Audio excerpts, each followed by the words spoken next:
With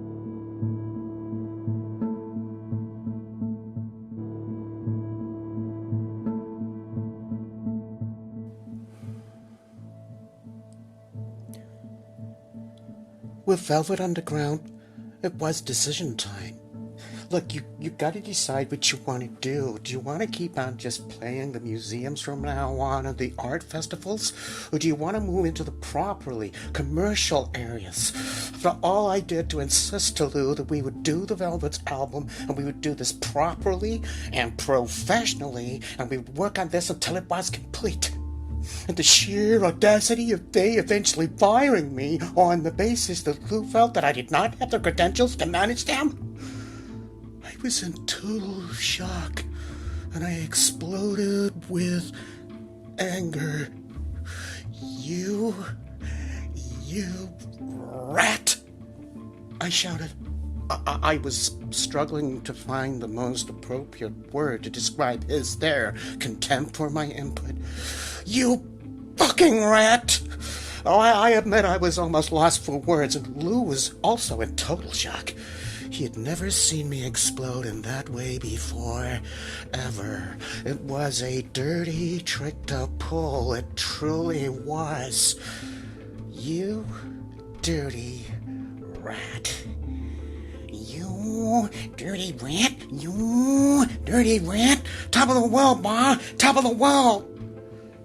Except that it really wasn't funny at all. It was the same feeling I got when Truman Capote snubbed my approaches. Oh, really? Oh, I'm flattered. Really, Andy? Oh, Andy was just one of those helpless people that you just know nothing's ever going to happen to. Just a total hopeless born loser. Just the loneliest, most friendless person I'd ever seen in my whole life. But anyway, what are you going to do about me, Andy? Are you going to ignore me in this conversation? You know our joint concept on reality and art intertwining. Oh boy, the deep fascination and the long into the night conversations. Did we really get a kick out of that? Whatever happened to the idea of us putting our conversations together, the concepts for the stage? I guess no actor would want to tarnish their reputation, huh? You know, sex is like sneezing.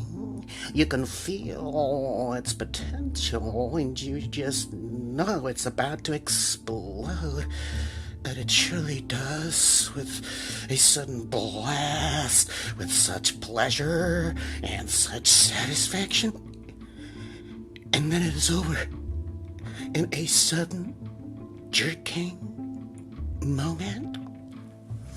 But you see, I think it's very difficult to have a sexual relationship with somebody who is actually a friend, because there is always a kind of tension and antagonism that goes on in a sexual relationship that is the antithesis of friendship.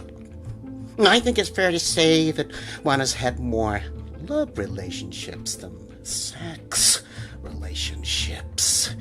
Which one did we have, Andy?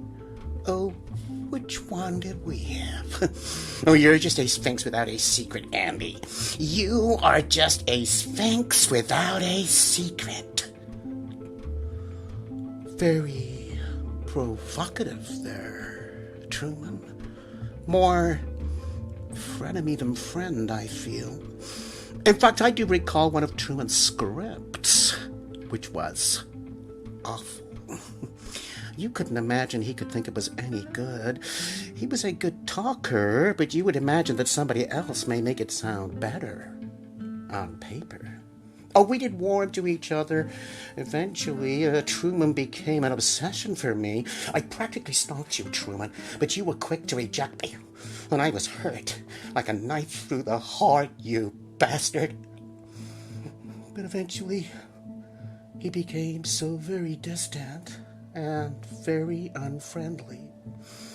It's strange, because it was like he was one of those people from outer space, you know, like the body snatchers, because it's the same person, but it's not the same person. Morbidity is a great fascination to me too. A repetitive theme, and my passion for silk screens. Marilyn, dear Marilyn, it was a pure and sad coincidence that I did those images in the month that she sadly died. Truly awful. But a fascinating endless scrutiny ensued for many years after. Was it the CIA? The FBI? Who knows? The cocktail of love, sex, and lies, the obsession of beauty and intelligence. After all, there is no beauty without some strangeness. When I went on a world trip, this is where I truly changed. I realized whilst walking in Bali, I noticed a group of people up ahead in the distance, and they were celebrating a person's life who had recently died. And the people had problems, and they had those same problems their whole lives, and they worry about them the whole time instead of thinking, so what? And this is what I decided to say. So what? It became my favorite thing to say. So what? And I did learn this, I did say this, and I did live this philosophy from then on. Some commentators say that I changed the world, that supermarkets never looked the same after the Campbell's soup and then the Brillo box sculptures hit the scene. Well, I was just a hard-nosed, hard-working Democrat. It just gave me something to do. I was born on the eve of the Great Depression. An immigrant family. My dad died when I was young, from the ghetto to hanging with Lisa and taking pictures of drag queens. Pretty normal, huh? So I guess my hunger for fame and to be a star was the ultimate obsession.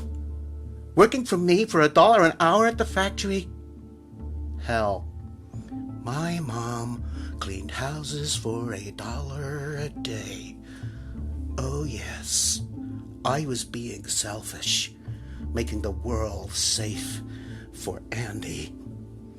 Well, I think we should all be on TV, all famous for 15 minutes, and that's all a vision of synthesis of gay people, straight people, trans people, all people. Then you can make of it what you will.